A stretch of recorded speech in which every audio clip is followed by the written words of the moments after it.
Bom dia! Bom dia, doutora. Como vai? Tudo bem, Andresa? Tudo bem, e você? Maravilhoso. Eu quero já começar te agradecendo, viu, pela presença aqui. Ah, Fico muito feliz por ter aceitado o convite. No mesmo dia que eu mandei mensagem para te convidando, você já aceitou.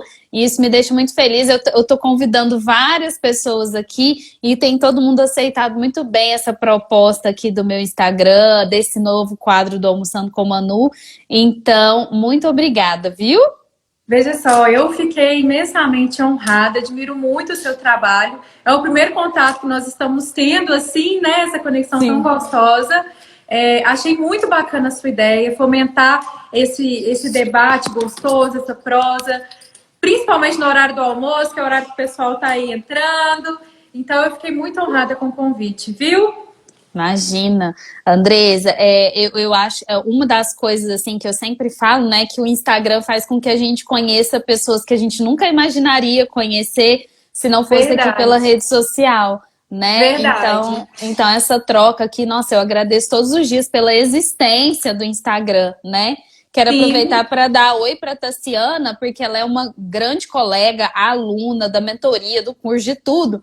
E quando eu estava conversando com ela que eu ia criar o quadro, convidei ela também para participar de uma live comigo. Falei, quem que você me indica? Ela foi uma das que falou, doutora Andresa. ah, que fofo, obrigada, obrigada, Ah viu? lá, ela dando oi. Nos segue, nos acompanha muito aí. Ah, que legal. Andresa, não vou te chamar de doutora, não. Aqui é Não, almoçando com sem Manu. formalismo por aqui. Isso.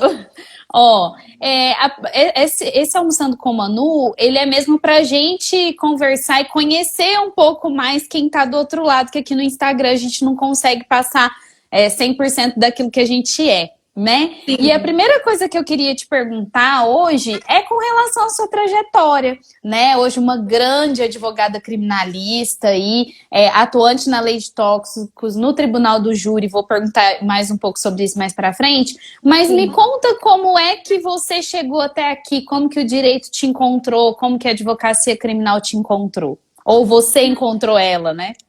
Não, vamos lá. O direito em si, ele me encontrou por influência do meu pai e da minha mãe mesmo. É que é negócio. Pai e mãe Hum, manda, a gente vai lá e faz. Meus pais são funcionários públicos e eles sempre viram em mim esse potencial para o direito. Eu queria mesmo cursar moda. Mas tem aquele preconceito com o curso, não vamos ser, né, hipócritas. Minha mãe falou assim: mas você vai cursar moda e como é que você vai fazer e tal? Então, assim, era uma visão muito deturpada que ela tinha, até pela cultura mesmo que ela vivenciou, a época que ela era e tudo mais. E aí fui para o direito, com uma ideia fixada em concurso público, porque também, como meus pais são funcionários públicos, eles sempre alimentaram a ideia de estabilidade financeira em mim, né? Então, assim, a gente escuta os pais, sabe que eles vivenciaram e tudo mais. E eu nunca, eu sempre falava, não vou advogar, não vou advogar, não gosto de advogar. Trabalhei em escritórios estagiando e aí fiquei com essa ideia muito fincada na minha cabeça. Só que o que acontece? Quando eu formei, eu fiquei naquela sensação de perdida, sabe? O que eu vou uhum. fazer? Será que tem como eu estudar 12 horas por dia trabalhando? Porque eu sou assessora jurídica também de um vereador aqui na minha cidade. Então eu fiquei pensando, como que eu vou alimentar essas duas coisas e tal? E aí eu comecei a voltar com essa ideia de advocacia, mas era advocacia na área trabalhista. E aí disparei meu currículo para um tanto de pessoas, inclusive para os amigos dos meus pais.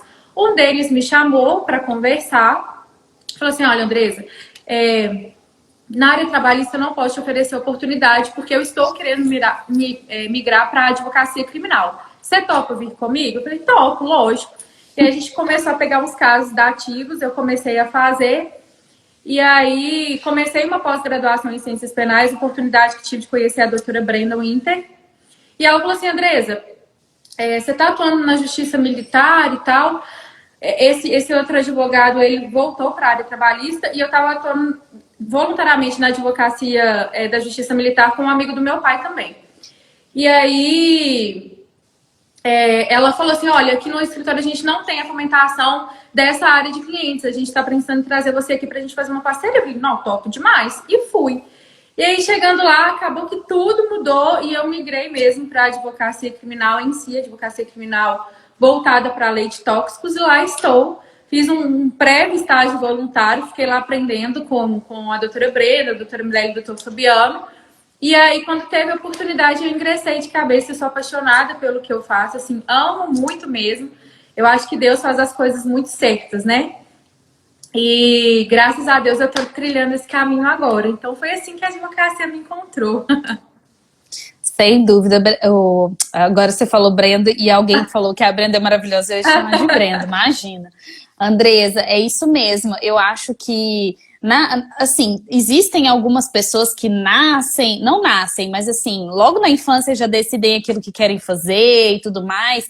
Mas a gente vê muito no direito, isso foi o meu caso também, essa coisa da gente entrar no direito meio sem saber o que vai ser de futuro, né? Mesmo, meio sem saber o que definitivamente você vai escolher, até porque a gente é muito jovem para tomar uma decisão tão assim, né, do que você quer ser para o resto da vida. E é uma decisão complexa. Muito. E na faculdade, a gente ainda sente além da pressão familiar, que eu também tive dessa questão de concurso público, até minha mãe já entrou aqui, ela pode confirmar. Mas na faculdade mesmo, a gente tem uma faculdade de direito aqui no país voltada muito para concurso público. Verdade. Tanto que eu falo muito aqui, quando eu faço postagem, por exemplo, de precificação, ou postagem de consulta ao cliente, fidelização de cliente, as pessoas sempre salvam muito, compartilham muito. Porque são coisas que a gente não aprende na faculdade e que são coisas básicas, né? Verdade, total. Então, assim, a gente ainda tem uma faculdade de direito muito voltada para isso. A gente tem uma cultura enraizada de que a advocacia não dá dinheiro, né? Porque, infelizmente, muitos da nossa classe não fazem valer a profissão como ela realmente é valiosa. Nossa, né? isso é verdade. Muito verdade. E aí a gente acaba tendo isso como consequência, né? Que bom que a gente está tendo a oportunidade aqui, tanto eu como criminalista como você. Na última quarta-feira eu também conversei com a doutora Cristiane Dupré, também uma criminalista atuante aí no país todo, para a gente mostrar para as pessoas que essa profissão, ela tem muito seu valor, né? E a gente é apaixonada pelo que a gente faz, não é à toa, né? Sim, sim. Não, é verdade, assim... Essa questão de que você falou que há advogados que ainda desmoralizam a nossa classe é muito verdade mesmo, sabe? Assim, eu vejo, por exemplo, em sede de delegacia, advogados que eu entendo, às vezes a pessoa está ali sem cliente, precisa fomentar o primeiro cliente e não como eu posso te falar? Eu não abomino quem faça isso, tá? Mas eu acho que é necessário fazer uma ou duas vezes para você começar a fomentar essa prospecção, mas tem advogado que cobra R$500 para atender flagrante. Sim. A gente fica ali morrendo na delegacia. Sangrando. Eu passei tipo, umas 16, 18 horas em delegacia para ganhar R$500. O Theo entrou e o Theo sabe o que eu tô falando. Eu encontro com ele na delegacia direto. Ele sabe que tem advogado que cobra esses valores míseros pra gente que investiu 5 anos numa faculdade, entendeu? Pagou caro, sacrificou, renunciou. E aí fica nesse ensejo de ficar cobrando esse valor para ver se prospecta cliente. Não é assim, porque acaba que você se desvaloriza enquanto profissional também. Você acha que uma pessoa ela vai preferir pagar um advogado que cobra R$1.500, mas que mostra uma postura profissional direcionada para que vai trazer algum tipo de resultado ou que vai demonstrar efetivamente o seu serviço? Um advogado que cobra que ainda que faça isso, só pela precificação ele já está... Sabe? Se desvalorizando. Se desvalorizando. Então, assim, é muito sério essa questão que você falou. Eu acho que o próprio cliente, quando ele escuta, por exemplo, a gente sabe que cliente cota preço, isso é normal, né? E principalmente porque a pessoa está sendo presa. Então, a não ser que ela já tenha uma indicação muito forte ou que ela já conheça aquele advogado, já tenha trabalhado com ele outras vezes, muito provavelmente ele não vai ligar só para um, vai ligar para dois, às vezes até três. E aí, quando ele ouve de dois dizendo, sei lá, 2.500, 1.500 ou até 1.000, e um que cobra 500, vocês acreditam que a pessoa, o próprio cliente não vai refletir e falar, mas por que ele está cobrando R$500? Será que realmente, efetivamente, ele tem credibilidade para vir prestar esse atendimento que é tão importante como uma prisão em flagrante, né? Não, e eu vou te dar, assim, eu vou dar uma dica para quem tá aí, às vezes, eu nem sei se eu podia fazer isso, não. Mas para quem quer começar mesmo, assim, não vê muita saída de prospecção de cliente, e que foi, eu encontrei uma moça na delegacia, ela me perguntou, você é a Andressa, você trabalha com o Dr. Fabiano? Eu falei, sim, e tal. E aí ela falou o que ela estava fazendo na delegacia, eu estendi a mão para ela, chamei o escrivão, apresentei para ela, porque querendo ou não é construção de relacionamento, para ela, né, óbvio. E eu acho que a gente tem que se ajudar, a gente tem que parar com essa ideia de concorrência, né, maçante que a advocacia vive. E ela me falou assim, olha, hoje eu estou aqui para atender um cliente pro bono. Eu passei a tentar vir aqui dessa forma, porque tem pessoas que não têm condição, então eu acho que é uma forma de colaborar também. E eu falei assim, cara, essa é uma excelente ideia, não só para você ajudar as pessoas, né, mas também para você fomentar a sua advocacia e vincular o seu nome no mercado. E a partir daí, se você consegue resultados, você consegue fomentar, prospectar cliente. Então, assim, é uma ideia super legal e eu acho muito válida para quem quer começar, sabe? Sim, com certeza. Então, é isso, enfim, foi só para dar Ótimo, ótimo. Para quem tá ouvindo, foi relevante. Só dar um oi pro Arthur, porque na sexta que vem é ele que vai estar aqui comigo, já tá marcado. Que legal. O bichinho tá com dor de cabeça, tadinho. Daqui a pouco ele falou que o Covid pegou ele de jeito, né? Mas vai dar certo. Vai. Andresa, vamos lá. Já perguntei então sobre a sua trajetória. Agora eu queria saber, você hoje atua também no Tribunal do Júri, né? E eu queria saber sobre a sua experiência, assim, qual que é o sentimento, né? De onde também surgiu essa paixão, como começou essa atuação no Tribunal do Júri e qual que eu não atuo no Tribunal do Júri, mas vejo que quem atua, quem gosta, eu atuo mais na execução penal, eu sou uma atuação mais quieta, apesar de falar muito, né? Falar em execução penal, entrou aí doutor Natan, que assim como você conhece muito, eu não sei nada. Eu vou te falar assim que eu fico perdida. Na faculdade, eu não tive esse estudo direito. Né? Então, assim, eu tiro o chapéu para vocês, porque eu zero. Eu fui aprender execução penal e eu falo assim que é isso, parece que é uma lei à parte. É uma lei à parte, mas parece que é muito diferente, né? E eu fui aprender execução penal porque eu tive a oportunidade de estagiar na Defensoria Pública e aí eu atendi execução penal todo dia. Todo dia, toda hora. Então, foi meio que automático. Isso, nossa, me faz muita diferença na atuação, porque a execução penal é uma área de prospecção muito boa, né, para quem atua. E, nossa, eu percebo isso que você está me falando. Quem não atua não entende nada. Não, e são poucos especialistas como vocês. Assim, se você for contar no dedo, eu não conheço muito, de verdade. Sim. Então, eu acho que é uma área realmente muito relevante, mas é para quem tem coragem, para quem sabe. Porque eu não me arrisco. De falar, eu já declino logo, porque eu vou fazer um serviço que eu não sei? Lógico que não, vou pegar um serviço que não tem como. Então, pronto. Então, de onde que surgiu essa paixão pelo Tribunal do Júri? E qual que é o sentimento de estar numa tribuna, de fazer uma defesa nesses casos? Então, olha, te falar que Tribunal do Júri é a menina dos olhos, né, dos advogados criminalistas, assim. A ideia surgiu quando eu descobri que tinha uma tendência para ter uma oratória que poderia ser lapidada de uma forma mais fácil. E aí, quando eu vi tribunos atuando, nossa, eu fiquei encantada com aquilo. Parece que você é ouvido, sabe? Parece não, você é ouvido. Em algum momento você é ouvido ali pelos jurados que captam a sua mensagem, no qual você propõe para eles uma fala qualitativa, quantitativa, e aí eles captam a sua mensagem. Não é o que acontece tanto com o judiciário, quando você morre ali de peticionar, e aí, né, infelizmente, às vezes você não consegue ter o êxito pretendido, não por erro seu, mas porque às vezes a pessoa nem deu atenção ao que você escreveu. Então, o Tribunal do Júri, para mim, é muito caracterizador da própria defesa, sabe? Quando eu pensei nessa ideia, né, de atuar no Tribunal do Júri, eu logo comecei a distribuir cartões aqui no Fórum de Belo Horizonte. Aqui a gente não tem um cadastro na OAB, a gente distribui os cartões. Meti minha cara na porta e fui entregando cartão, distribuindo, pedindo nomeação da ativa até que veio o primeiro. Só que antes de atuar no primeiro, eu tive a oportunidade de atuar com a doutora Brenda, o doutor Arthur e o doutor Fabiano em uma causa própria da doutora Brenda. Nós conseguimos êxito dessa vez. E foi assim, eu não tenho como expressar em palavras. Posso chamar de Manu? Claro, almoçando com Manu. Eu não tenho como expressar em palavras os sentimentos que é estar em tribunal do júri, sabe?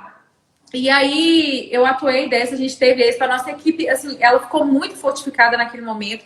Todo mundo se une, estuda o processo, faz os etiquetamentos necessários, os apontamentos necessários. É uma discussão de ideias, de teses defensivas que você vai adequando ali aquele caso e é muito bacana. E aí logo depois eu tive a oportunidade de atuar com o doutor Arthur, o doutor Nathan também estava. E o Tribunal do Júri, que era para o doutor Fabiano estar, ele viajou, então fizemos todos sozinhos. Foi a primeira oportunidade que a gente teve de sentir ali o que era mesmo sem uma ajuda de um mentor, né? Tiveram que se virar mesmo. Não, você não tem noção. A gente se virou literalmente. E mais uma vez conseguimos esse. Foi um caso de um morador de rua, por óbvio, ele não tinha condições. Atuamos, tivemos esse, foi muito bacana, assim. Ver a pessoa ali chorando, e nesse caso a pessoa era realmente assim, inocente naquela tese que a gente havia programado para ele. Ele chorou, falou que jamais imaginava estar sentado naquele banco e tal. Então, assim, é muita emoção, sabe? É Sim. muita. Ai, o povo fala, eu não sei o que de teatro e tal. Poxa, não é isso, sabe? É muito além disso. É você colocar toda a sua verdade ali naquele momento. Então, é muito bacana. E tem muita gente que fala que a gente não deve se envolver, né, com a causa do cliente e tal. Olha, e aí eu já recebi essa pergunta na minha caixinha de pergunta. Como você se envolve? Por que você se envolve? Eu falo, gente, a gente pode tentar, Andresa, o tanto que for, mas não tem como você não se envolver. Você pode até não considerar, às vezes, o seu cliente como um amigo, agir profissionalmente o máximo que der, mas não tem como. Tem situações que a gente passa, que a gente debruça naquela situação. Assim, casos em que eu chorei foram vários. Teve uma situação específica que eu tenho ainda, um cliente que ele é deficiente físico e ele tem uma perna amputada, a perna esquerda. E ele tá preso num presídio aí em Minas, em Divinópolis. Um presídio, assim, não tão complicado, não é culpa nenhuma do presídio, mas ele precisava ter uma prótese para que ele não sentisse dores na perna. Então você pensa, você passa uma vida andando com uma prótese e quando você é preso, eles tiram essa prótese de você. E aí, a dificuldade que foi para conseguir que entrasse essa prótese, entre outras coisas, ele na execução penal, entre outras situações da execução penal dele, não tem como a gente não se envolver, não tem como a gente não chorar quando eu consegui fazer com que a prótese efetivamente entrasse dentro do sistema prisional. Então, não adianta a gente chegar aqui e falar assim, não se envolva, haja com profissionalismo. Não tem como, né? Não, assim, a gente tenta fomentar muito essa ideia de realmente tentar não se envolver com a dor do cliente, né? Porque a partir do momento que às vezes você leva isso para casa, você pode estar gerando um acúmulo de sentimentos, enfim, de sensações e dores que não lhe pertencem e acaba fazendo você se minar. Mas realmente não tem jeito, Manu. Eu já chorei ouvindo testemunho de cliente meu fazendo ali instaurando portaria, né, fazendo a investigação defensiva. Eu parei o vídeo e me retirei, fui até o banheiro, me recompus ali naquele momento e voltei. Porque é muito difícil, principalmente quando você lida com a dor da família, né, uma mãe desamparada, porque o filho está preso, ou a esposa que está ali com 3, 4 filhos para criar e o marido está preso. Mas estava fazendo coisa errada, a gente citava, tá ali pagando e não é por isso que eu não vou ter empatia pelo outro. Todo mundo erra. O teto de vidro é para todos, né? Então, independente do seu erro, eu acho que julgar o do outro é muito mais sério, né? Muito mais complexo. Então, realmente, não tem como a gente não se envolver. Infelizmente, quem sente essa empatia, essa humanidade, vez ou outra vai se envolver, sim. Eu tive um caso muito... como é que eu posso te falar? Assim, muito difícil para mim, porque foi a primeira condenação de um cliente de um caso que eu não peguei desde o início. E para eu conversar com ele, falar com ele, que ele pegou 9 anos, imagina, a pessoa vai passar ali 9 anos dentro de um presídio, comendo comida azeda, porque é assim, Sim. tomando sprayzada de pimenta na cara, apanhando. Porque assim, a gente sabe como é que funciona o sistema, infelizmente. Então, para mim foi muito, muito, muito difícil ter que comunicar isso para ele. Mas são dores que a gente vai ter que aprender a passar. Principalmente eu que estou no início da advocacia, foi a primeira vez, são dores que eu vou ter que aprender a lidar. Então, sim, cada dia você vai amadurecendo mais na sua profissão, você vai criando mais casca grossa, vai aprendendo a lidar com essas dores, né? Mas a gente tem que passar por isso, é um degrau de cada vez. É isso mesmo. Só a prática mesmo é que nos ensina, né? Não tem como. Andresa, agora eu queria saber, você tem uma marca muito sua, não só visual, né? Agora a gente passando um pouco eu falei mais... da doutora Brenda, a doutora Brenda chegou aí. Aí, ó, tá vendo? Vai ser, eu também quero a doutora Brenda aqui no meu Almoçando com o Manu. Já teve Fabiano, você, o Arthur, agora eu quero a Brenda. Ó, você tem uma marca muito sua aqui no Instagram, não só de profissional, mas também fisicamente, o cabelo, a presença, tudo, que é muito lindo. E eu queria saber, com relação a essa questão da gente ter aqui uma marca pessoal, não só aqui no Instagram, mas na vida mesmo. O que você diz para as pessoas com relação a isso? O que isso é influência real no nosso dia a dia? Manu, cada vez mais eu percebo que as pessoas estão tendentes a seguir um determinado padrão e acabam esquecendo da própria essência. Então, o que acontece? Quando eu comecei a estudar sobre o personal branding, que é exatamente fomentar a sua marca pessoal, eu percebi, e é isso que esse estudo fomenta, que cada pessoa tem algo que lhe é único, né? E por isso cada um transmite uma mensagem de um jeito, cada um se veste de um jeito, cada um se sente mais confortável de um jeito, e a todo momento nós estamos transmitindo sinais para o mundo. Seja com a nossa fala, seja com a nossa vestimenta, inclusive depois eu vou falar um pouquinho sobre isso, seja com a nossa vestimenta, seja com a nossa postura, com os nossos gestos, com o nosso olhar. Então, eu estava tentando me enquadrar no padrão da advocacia, esse dress code, esse formalismo todo, e percebi que eu estava cada vez mais me sabotando a minha essência. Então eu falei, opa, peraí. Eu acho que tem como eu transmitir a minha mensagem de uma forma efetiva e qualitativa sendo eu. Então eu deixo as minhas tatuagens sim aparentes, eu deixo meu cabelo que já foi muito criticado do jeito que ele é, porque é do jeito que eu gosto, é do jeito que eu nasci. Eu uso meu batonzão vermelho, eu uso as minhas roupas mais diferentes daquele dress code formal da advocacia. E graças a Deus isso fomenta cada vez mais a minha marca pessoal. As pessoas me conhecem dessa forma. Ah, do cabelo fechadão, toda tatuada, que se veste estilosa e tudo mais.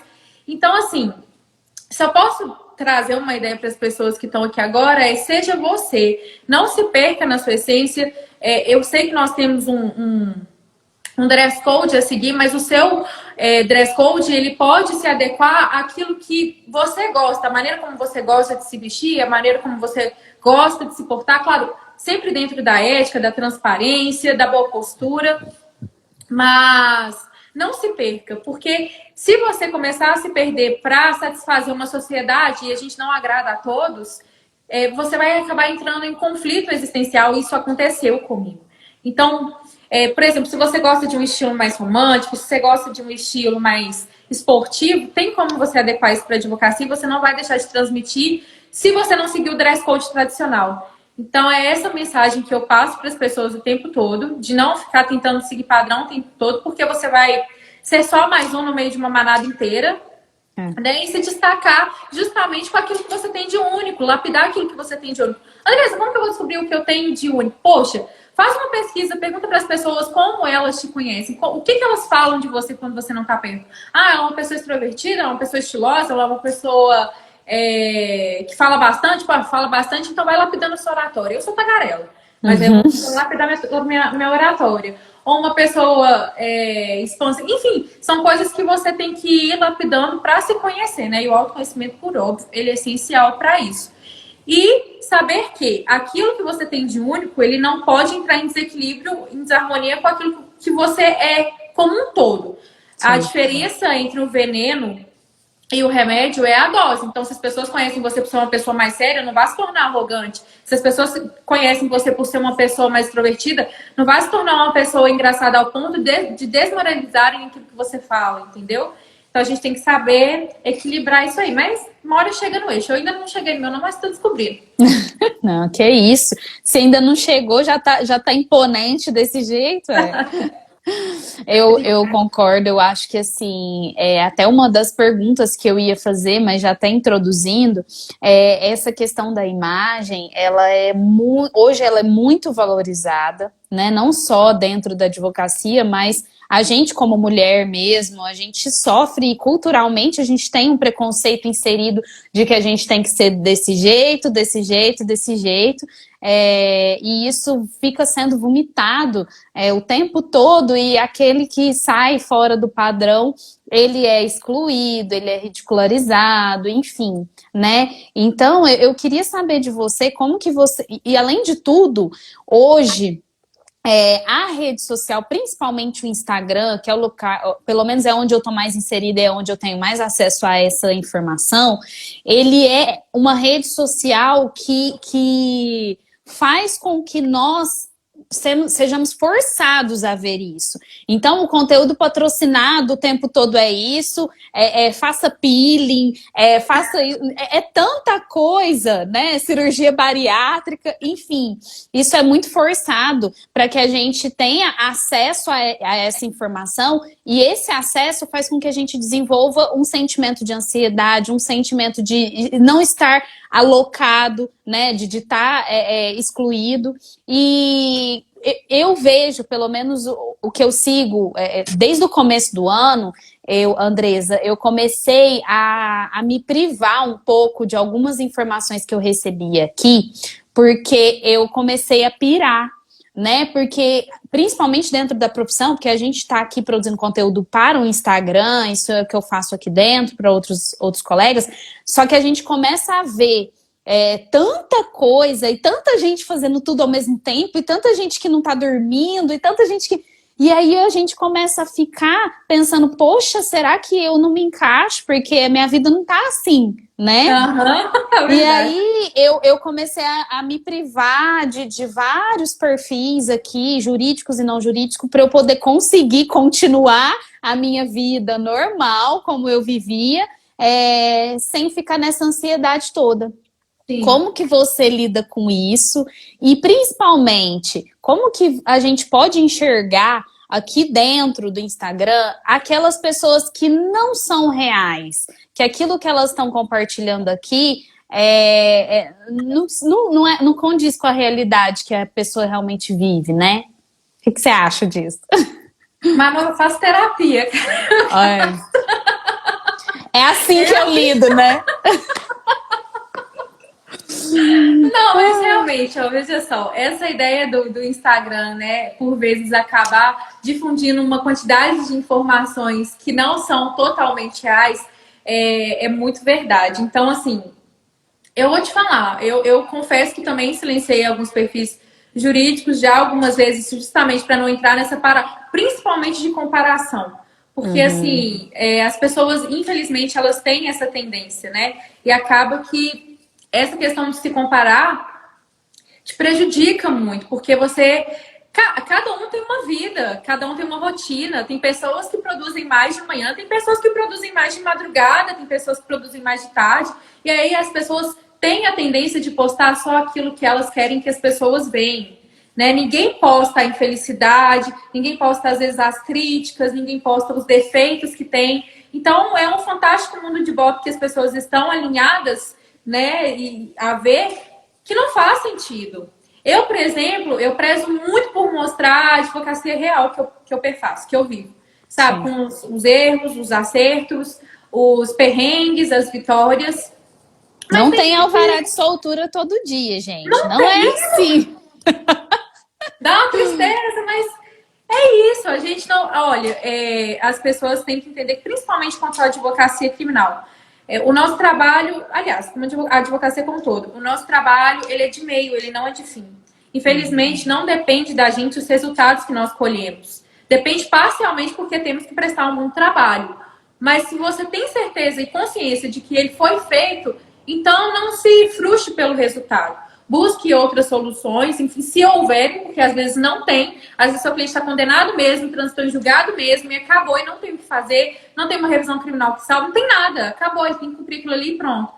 E conviva com isso bem, né? Então, assim, essa questão do Instagram, por exemplo, Manu, aqui a gente vai sofrer críticas. Cara, se você tá sofrendo crítica, eu vou te contar, você tá no caminho certo. Porque o Arthur ele fala muito que ninguém bate em cachorro morto, né?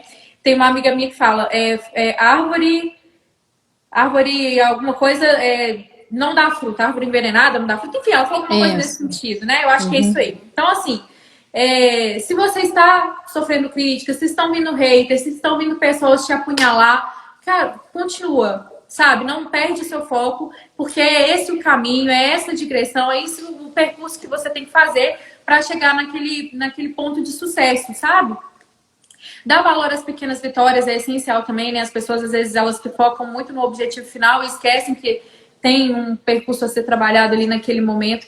Então, assim, as críticas, por exemplo, eu lido da seguinte forma: eu separo o joio do trigo. Aquilo que é bom, eu guardo, retenho para mim.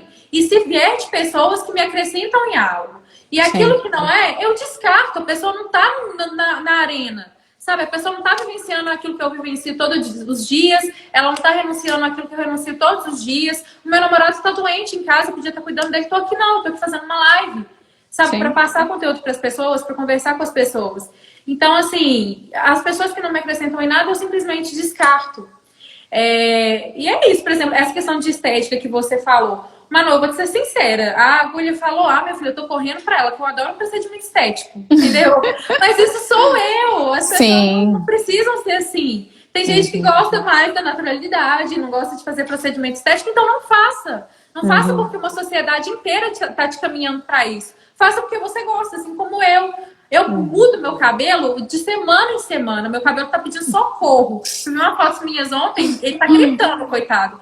Mas tá, tudo bem. Se eu vou parar de mexer no meu cabelo, se eu vou continuar mexendo... Não é o Instagram que vai me influenciar. Se, a Andressa é toda tatuada, isso é legal, é bacana e tal... Será que eu devo fazer? Não, se você não gosta de tatuagens, não faça. Se você tem medo disso, que isso vai te atrapalhar na sua advocacia, não faça. A gente tem que fazer aquilo que é de forma autêntica, aquilo que é de forma voluntária, não influenciada por pessoas. E a gente tem que tomar muito cuidado com isso. Porque as redes sociais, infelizmente, ela tende muito para esse lado.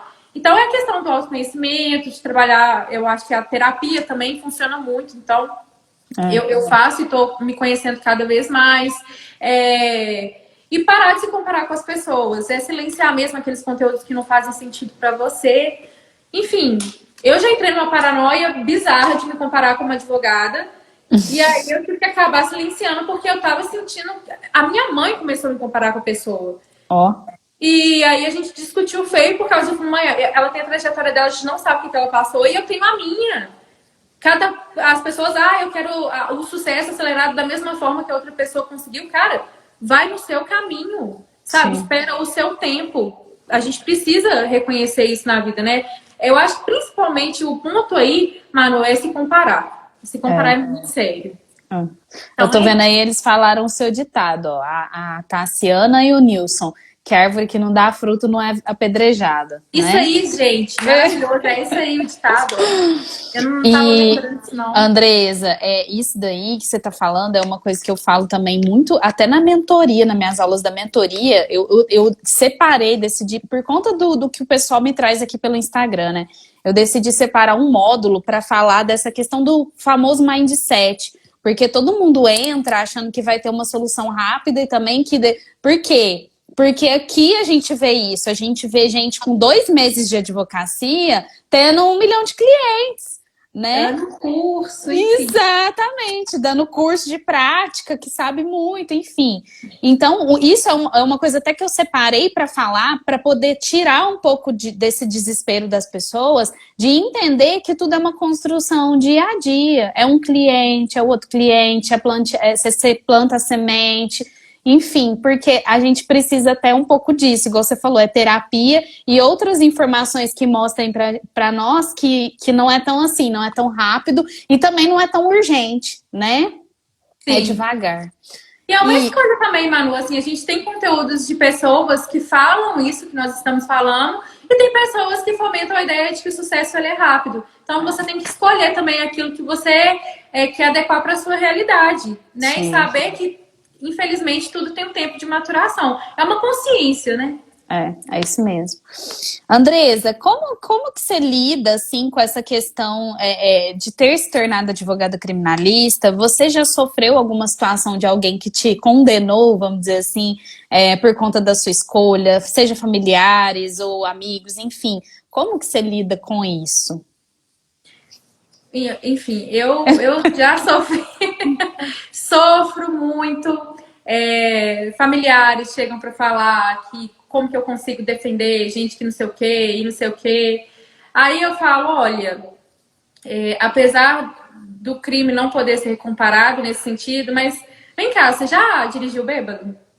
Você já tomou um goró e saiu aí com a sua família e colocou o seu carrinho dentro de casa e não foi pego ou foi pego? Porque, assim, é crime do mesmo jeito e as pessoas, elas esquecem que, por vezes, estar dentro de uma bolha social, de uma cultura social, tem outras pessoas ali ao redor que passam necessidades, que passam fome, que estão inseridas dentro de um contexto no qual elas não conseguem sair, que o pai era alcoólatra, que a mãe era do crime também, e que aquilo ali foi o que aquela pessoa aprendeu, né? Então, assim, eu tento colocar esse. Eu vou te falar, tá, mano? Eu sofro isso principalmente dos meus familiares. Não pai e mãe. Eu acho que meu pai e minha mãe, eles não entram nessa seara, não. Muito pelo contrário. Agora, os meus familiares, assim, tios, primos, eu tenho primo que é policial militar, que vem de saco. Então, assim, infelizmente, a gente tem que. A gente passa por isso, a gente ouve isso em festa de Natal, festa de família, festa de não sei o quê. Ou às vezes eu me calo, saio e ignoro, ou às vezes eu tento chamar a pessoa para uma conversa, aquela pessoa que consegue entender melhor aquilo que eu tenho para falar, e converso justamente para tentar mostrar para ela que ela vive num contexto que às vezes não é das outras pessoas que eu atendo. E não estou justificando o erro dos outros também. Ah, e as pessoas, mas você sofre. Não, a lei está sendo cumprida. Eu estou ali para efetivar a aplicação da lei. Não sou Sim. eu que decido pelos meus clientes. A lei está aqui para ser aplicada. Se você passar por uma situação dessa, ela vai valer para você também. Então é essa ideia que eu tento fomentar o tempo todo. Tem gente que escuta, tem gente que não. Eu não tenho como ficar. Enfim, eu não dialogo com pessoas que não me entendem porque vai ser uma perda de tempo. Então, para mim, não faz sentido. Eu só me silencio. Mas eu não lido assim de forma negativa com isso, não, sabe, mano? Eu acho que a gente tem que respeitar, o mundo é democrático e é isso aí, vamos vivenciar. A gente está sujeito, qualquer profissão, apesar da nossa ser mais, está sujeito a sofrer críticas, represálias, enfim.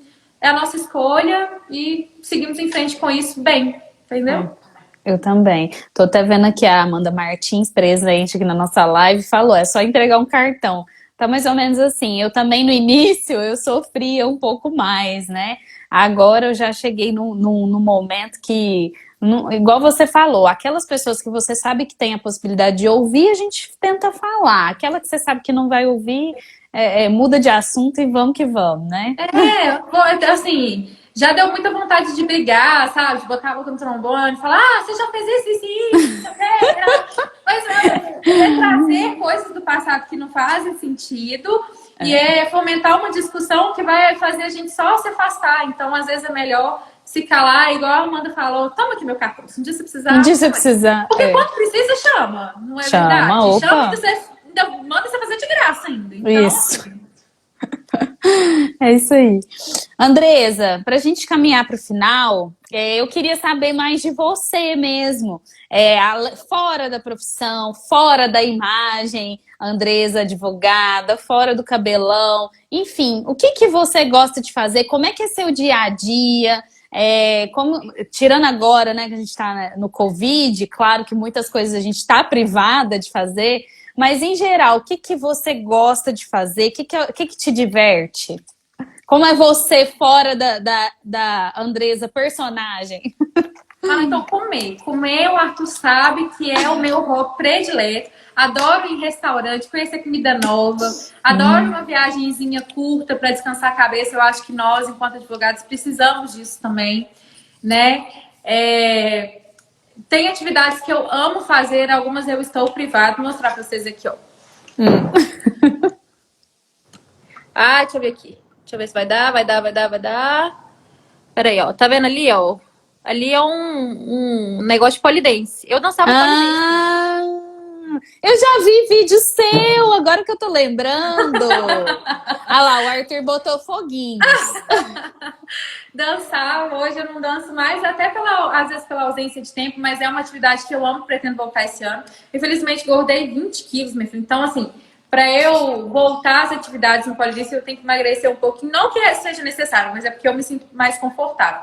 Amo fazer crossfit, cinema, adoro essas coisas assim. Sabe, eu sou muito do mundão. Eu gosto de sair, de extravasar, de brincar, de estar com os amigos reunidos, de estar com a família. Acho que todo mundo gosta, né, gente? São hobbies muito similares, assim, muito comuns para as pessoas. Sim. O meu dia a dia, Manu, ele não tem rotina, né? Como todo advogado criminalista, ele meio que não tem rotina. Então, tem dia que eu vou dormir de madrugada, tem dia que eu vou dormir cedo, tem dia que eu consigo estudar as 4 horas que eu planejo, tem dia que eu não consigo estudar nenhuma, tem dia que eu tô exausta, tem dia que eu tô descansada. E é isso, assim, sou muito apaixonada mesmo pela advocacia criminal. Estou gostando muito de atuar na lei de tóxicos, muito mesmo. Além de ser um procedimento especial, né, que tem um rito até muito célere em detrimento aos outros, é uma advocacia muito de gente pra gente, sabe? Muito artesanal, você lida com pessoas e eu amo lidar com pessoas. Uhum. E, assim, essa é a Andresa que gosta de estudar, a Andresa que é curiosa, a Andresa que gosta de aprender, a Andresa que gosta muito de dançar, a Andresa que ama comer, ama discutir coisas de forma leve, de forma democrática, que ama ser empática e acho que sou, enfim, com as pessoas que me rodeiam, aquelas que, enfim, estão ali comigo ou que não estão. Amo ajudar as pessoas. Enfim, eu não tem como me resumir muito, não. Acho que as pessoas conseguem falar mais de mim do que eu consigo. Estou no processo de autoconhecimento ainda. Mas sou muito ansiosa, Manu, sou muito impulsiva.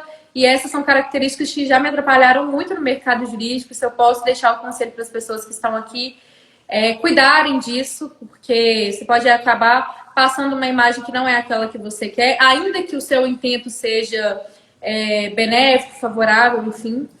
Então é isso, pessoal. Pediu para falar alguma coisa aqui, Manu. Deixa eu só ler aqui, ó. Fala um pouco sobre violação de prerrogativa, uma experiência sua e como conseguiu lidar com a situação. Tem muito. Ah, tem.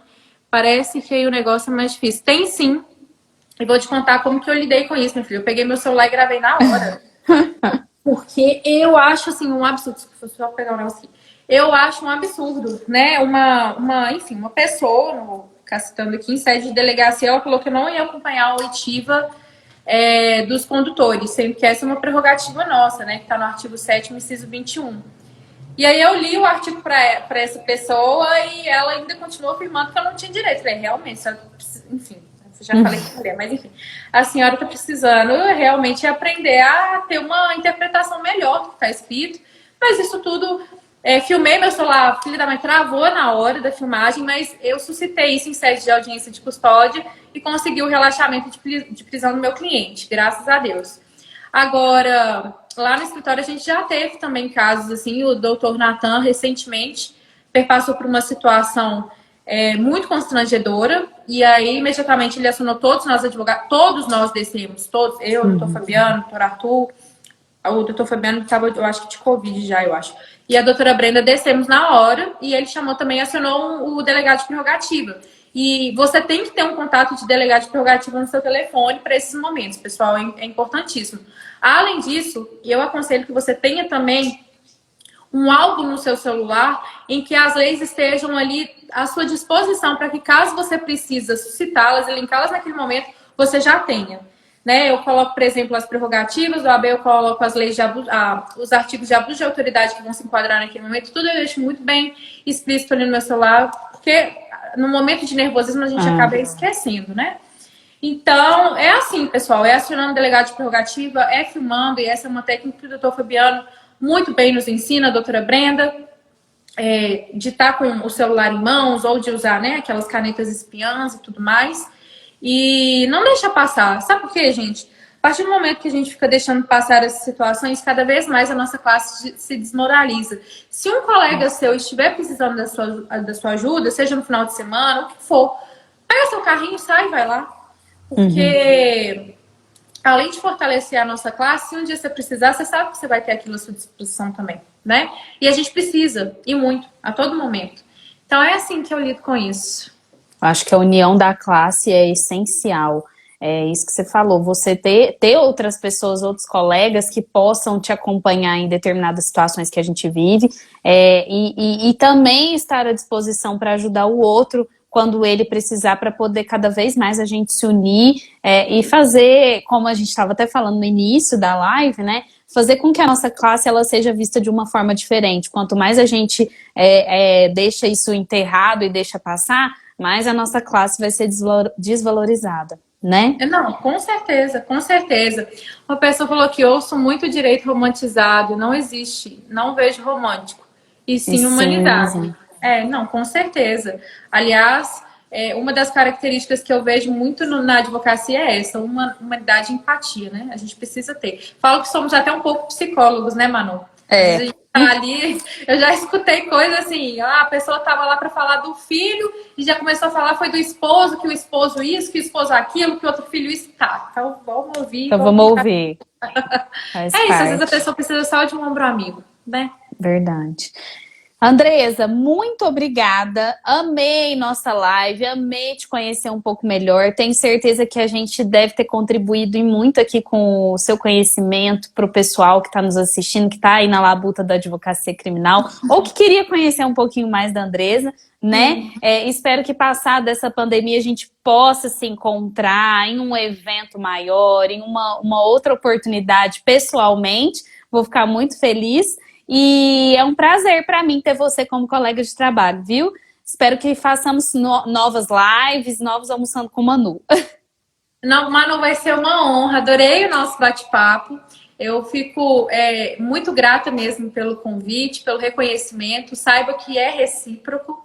Admiro muito o seu trabalho. Estou acompanhando aqui de pertinho. Já salvei altos posts seu também para ali, ó. Com essas dicas rápidas a gente precisa, não tem jeito.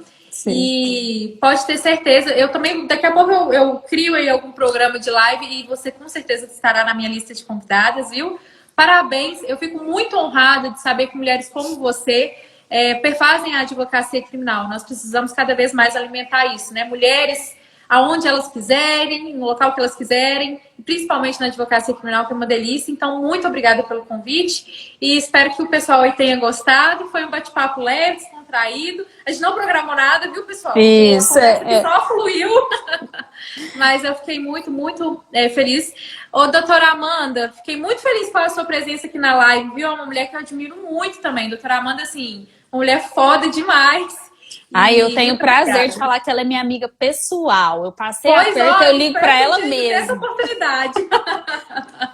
Andresa, obrigada a você. Pessoal, para quem está me acompanhando, na próxima segunda-feira, o Almoçando com o Manu é toda segunda, quarta e sexta, 11h45. Na próxima segunda tem Almoçando com o Manu. E todas essas lives aqui, elas ficam disponíveis lá no meu canal do YouTube. Então, se vocês perderam algum dos episódios anteriores e os próximos também, é só ir lá no canal do YouTube que tem muito mais, tá? Andresa. Manu, sexta que vem é com o Arthur? É com o Arthur. Nossa, mas então vocês têm muito bate-papo para falar de marketing, que eu tô vendo que você também conhece do assunto. Eu já falei que o papo vai ser esse. Parabéns. Andresa, obrigada, um beijo. Beijo.